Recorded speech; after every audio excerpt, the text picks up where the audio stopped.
केरल के राज्यपाल आरिफ मोहम्मद खान पहुंचे बहेड़ी, बोले देश की अखंडता की रक्षा करना मेरा परम कर्तव्य।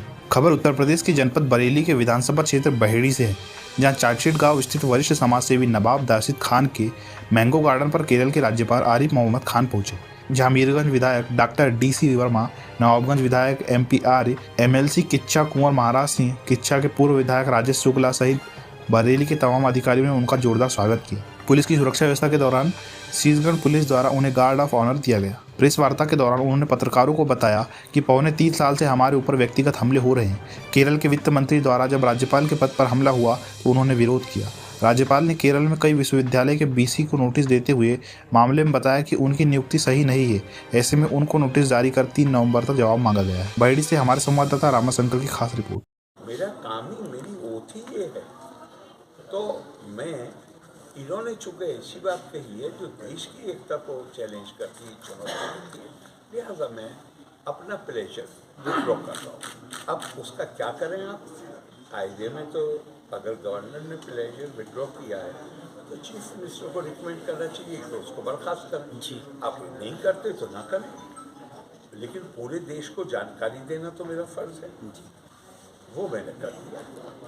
चीफ मिनिस्टर ने वो एक्शन नहीं लिया तो उसमें आप क्या? नहीं, मैं कुछ नहीं करूँगा, इस देश की में न्यायालय हैं, कोई ना कोई जाएगा न्यायालय और कहेगा कि टेक्निकली, कॉन्स्टिट्यूशनली अगर कोई मिनिस्टर गवर्नर का प्लेजर नहीं है तो कैसे कंटिन्यू कर सकता है, तो कोर्ट फैसला करेंगे।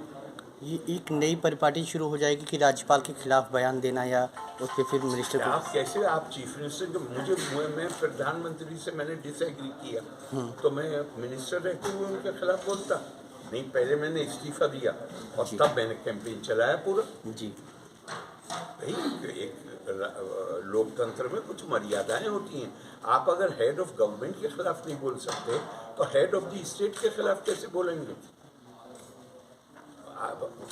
मैं तो खुद आपके सामने बैठा हूँ।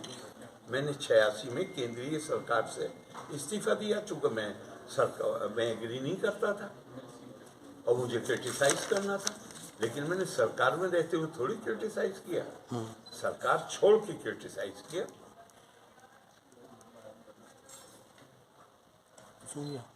तो कुछ मर्यादाएं होती हैं लोकतंत्र की। आप हेड ऑफ द स्टेट को, और आपको बताऊं, ज्ञानी झैल सिंह जी के खिलाफ जब वो राष्ट्रपति थे, एक मिनिस्टर ने ऐसा ही अटपटा बयान दिया। सबको मालूम है, मैं नाम नहीं लेना चाहता किसी का। ज्ञानी जी ने बुला के, उन्होंने तो प्लेजर भी विड्रॉ नहीं किया, उन्होंने तो अपना डिस्प्लेजर दिखाया प्राइम मिनिस्टर को। तीसरे दिन मिनिस्टर को ड्रॉप कर दिया गया। लोकतंत्र में कुछ मर्यादाएं, लोकतंत्र लोकलाज से चलता है, सिर्फ टेक्निकलिटी से नहीं। आप मिनिस्टर भी रहना चाहते हैं और आप देश की एकता और अखंडता को भी चैलेंज कर रहे हैं। ये कैसे स्वीकार किया जा सकता है? आपने केरल के कुलपतियों से इस्तीफे मांगे, क्या रीजन था? भाई, सुप्रीम कोर्ट ने जजमेंट दिया है और सुप्रीम कोर्ट ने कहा है कि यूनिवर्सिटीज जो हैं, भले ही राज्य का एक्ट कुछ भी कहता हो, यूनिवर्सिटी चलेगी। निजी तौर पे गवर्नर की हैसियत से अटैक किए गए, मैं सबको अनदेखा करने को तैयार हूँ। नाम लिखे हैं मैंने मिनिस्टर्स के कि इन्होंने किए हैं ये अटैक, मैं इसको अनदेखा करने को तैयार हूँ। लेकिन फाइनेंस मिनिस्टर ने जो बात कही है वो देश की एकता और अखंडता को चुनौती देती है। उन्होंने कहा कि यूपी का कोई आदमी कैसे केरला के शिक्षा व्यवस्था को समझ सकता है। तो ये आप क्षेत्रवाद और जिसे प्रोविंशियलिज्म कहते हैं उसकी आग भड़काना चाहते हैं। आपको जो मैंने ओथ दिलाई है वो है कि भारत की एकता और अखंडता को आप अक्षुण्ण रखेंगे। और आपको ये भी नहीं पता है कि बनारस हिंदू यूनिवर्सिटी उत्तर प्रदेश सरकार के प्रशासनिक नियंत्रण में नहीं है। वो तो केंद्रीय विश्वविद्यालय, उसमें जो वाइस चांसलर रहे हैं अब तक, उनमें यूपी के रहने वाले वाइस चांसलरों की तादाद बहुत कम है। ज़्यादातर दूसरे राज्यों के और उसमें भी ज़्यादा दक्षिण भारत के हैं। हमारे पूर्व राष्ट्रपति जी डॉक्टर राधाकृष्णन वहाँ के बादशाह, उस अगर वहाँ पे आपको कोई चीज़ ऐसी नज़र भी आई है जो आपकी नज़र में ख़राब है, तो उसके लिए यूपी सरकार को आप जिम्मेदार नहीं ठहरा सकते, यूपी के लोगों को जिम्मेदार नहीं ठहरा सकते। और अगर आएगी तो भी तो वो आज की तारीख में राज्यों की हायर एजुकेशन में राज्यों की व्यवस्था नहीं है।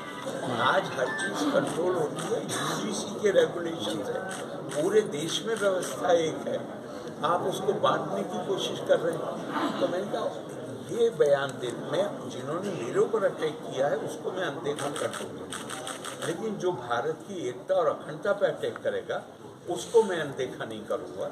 मेरे लिए ये संभव नहीं है और मेरी ड्यूटी में आता है, मेरा काम ही, मेरी ओथ ही ये है।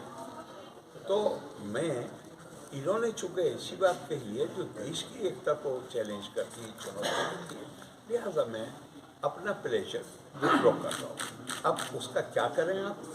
कायदे में तो अगर गवर्नर ने प्लेजर विड्रॉ किया है तो चीफ मिनिस्टर को रिकमेंड करना चाहिए कि उसको बर्खास्त करें जी। आप नहीं करते तो ना करें, लेकिन पूरे देश को जानकारी देना तो मेरा फर्ज है जी, वो मैंने कर दिया।